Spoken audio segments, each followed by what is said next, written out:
Pintech Drum Heads, are they good enough and are they tough enough? Well, Rob Bourbon of Lincoln Park, Gary Gray of Hootie and the Blowfish, who both uses Pintech ConcerCast drums on tour, and Chris Adler of Lamb of God, who uses a full Pintech mesh head kit to practice in the back before his concerts, think so. What will you think? Cena's Corner, world's #1 rhythm game reviewer. Hey guys, what's happening? Welcome to Cena's Corner in the Pintech Drum Head Mesh Head review. So, as you heard in the beginning, I named 3 drummers off the top that does use Pintech drums. Chris Adler, Lamb of God, somebody argued me down and said he would never use an electronic drum in any capacity, but I promise you that Chris Adler does use a full Pintech kit in the back for before he goes out and does a concert. He practices on those. I think at some points too, I heard, I'm not sure, but I think he even has a full converted snare that he uses. But in any case, he does have a full Pintech drum kit in the back. So Chris Adler of Lamb of God, all you Lamb of God fans, he does use electronics to some capacity. All right, let's talk about these drums. This is my 10-inch ConcerCast drum head. They're very rugged and they're solid steel right there. Okay, these are meant for hard touring. These are meant to be able to take a lot of setting up and tearing down and a lot of wear and tear. I've had these for almost 8 years now, and they look very good. As you can see, they're very shiny. They still have no dents, and believe me, these things have been covered somewhere everywhere. Even the Pintech name is still there and has not worn off. So if you're looking for a rugged drum and you're going to be doing a lot of moving around, setting up, tearing down, a lot of banging, then the ConcerCast series is definitely for you. Regardless of anybody's opinion, which I respect everybody's opinion, but I'll give you mine. I have used rolling drums, and rolling drums are not built this tough. Okay, I'm just going to tell you guys that off the bat. In my opinion, they're not built this tough.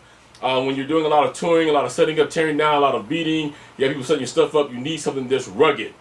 The Pintech head is called the Pintech Silentech head. It is made by Evans, and it is a single layer mesh, not a dual layer.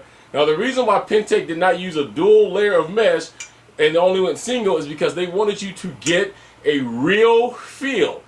And if you play a real drum, this is really close to what a real drum will feel like mesh wise. Okay. The one thing about mesh of any kind is you don't want to over tighten it because it does stretch the mesh. And a lot of people like to over tighten and retighten and tighten again because they want the mesh to be so tight that they feel like everything bounces off of them. We're going to talk about rebound and how you create it in my next video, next Cena's instruction video. But I just want to let you guys know, do not tighten and over tighten any mesh, no matter what you use. Another thing that Pintech offers I haven't seen on any other drum is called the Easy Tune. So I'll come a little close. What the Easy Tune is right here, it has a knob that's built into it. And what this knob is meant to do is for that you can adjust the sensitivity on your drums. So if you remember, when Rock Band first came out and I said I had a Pintech kit, I said I could not use the Pintech kit in the game because the ion brain was not sensitive enough. Well, this actually does solve the problem right here because you have sensitivity. Most sensitivity adjustments on any electronic kit is usually done through the brain, whatever brain you have, Roland, Yamaha, whatever, but there are sensitivity adjustments within the brain. Most drum companies just say, here you go, here's the brain, it's on the brain, go ahead and use the sensitivity adjustments there, and they put nothing on the drum.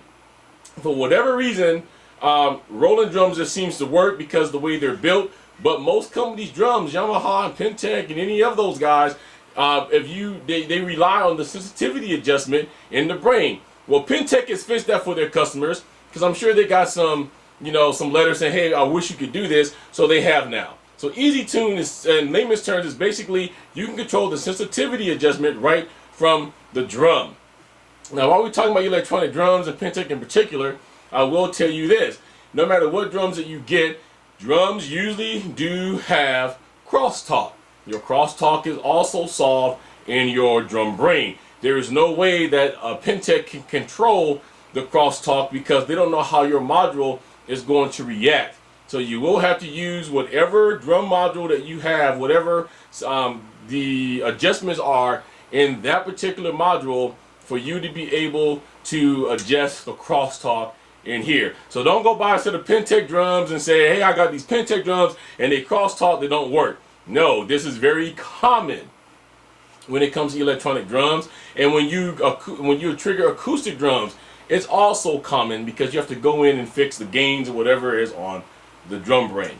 All right, so again, Pintech ConcerCast, what this is the 10-inch. They do have an 8-inch model as well, and I also believe a 12. I believe this drum off the top of my head costs roughly around $232.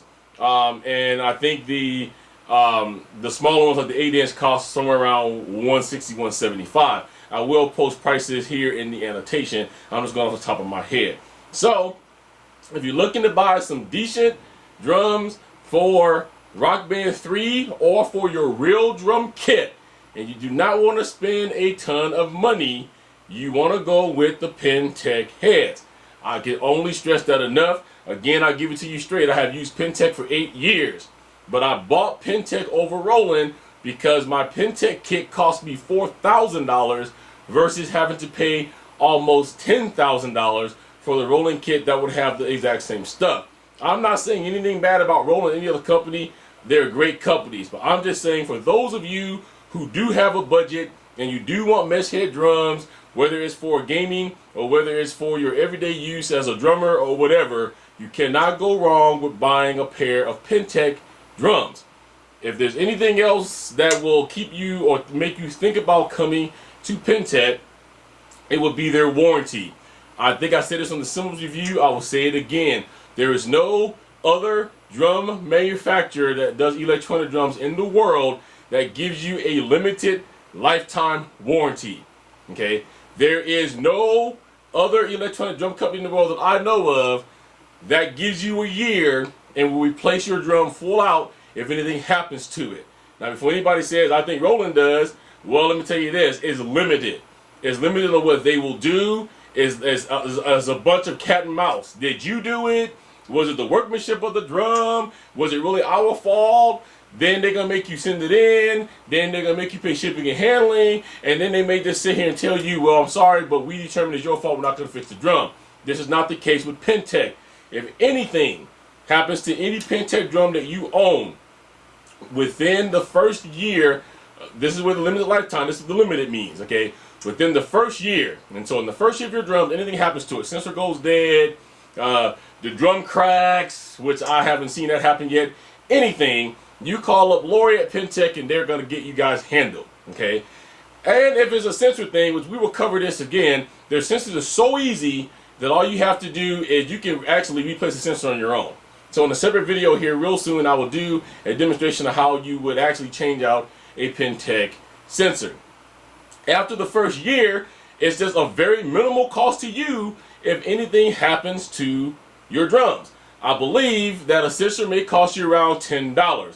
Now, Pintech isn't getting rich off of you and making any money because the money that you have to pay to get your drum fixed at that point after the first year is basically just covering the cost of what Pintech would have to pay to get that. They're not going to charge you labor if they have to fix your drum or any of that. That is the limited lifetime warranty that goes on all their stuff. Drums, cymbals, whatever, you have printed in pedals, whatever, it's the same thing. The other thing that I've seen Pintech do that I have not seen any other company do yet is they want to keep you in Pintech, so they do have a very generous trade-in program. Okay, so I believe, if I'm quoting this right, for instance, I think it's like 40 to 80 bucks a drum, and you send them your old drum, and you get a new drum. Okay, so for instance, if you have a 7-year-old ConcerCast drum, and they come out with a 2011 version of ConcerCast, and you say, I really want the 2011, you call up Lori, she's going to give you a price, which is going to be a fraction of what that one drum actually costs. She's going to ask you to send in your drum, and then they will send you a brand new drum, the 2011 model. That's how that works. So there's a lot of pluses, I feel, with Pintech. I've never had any problem with mine. Somebody said they didn't like, somebody on my one review, or my one interview or video said they didn't like electronic drums because they ghost notes all the time. That is something wrong with your drum module. I would suggest you check that out. In 8 years of having these, I have never had a ghost note play that I didn't want it to play. If I did have that, then I needed to adjust my module again because I had a sensitivity somewhere that was too high, and that can happen. Alright, so rockbandparts.com is an official retailer of Pintech as well. Go check all the Pintech stuff out, from cymbals to pads to pedals to racks, over at rockbandparts.com. So I hope you guys have enjoyed this review of the Pintech ConcerCast with the Silent Tech mesh head on here. As always, you guys know how to reach me. Cena at cenascorner.com. You can always reach me on Twitter at Twitter/Cena5401, and Facebook is Cena's Corner. Okay, so that's it, guys. So I hope you guys enjoyed this, and we're going to catch you guys the next time. Peace, love. Keep rocking out. Catch you guys next review. Cena's Corner. World's #1 rhythm game reviewer.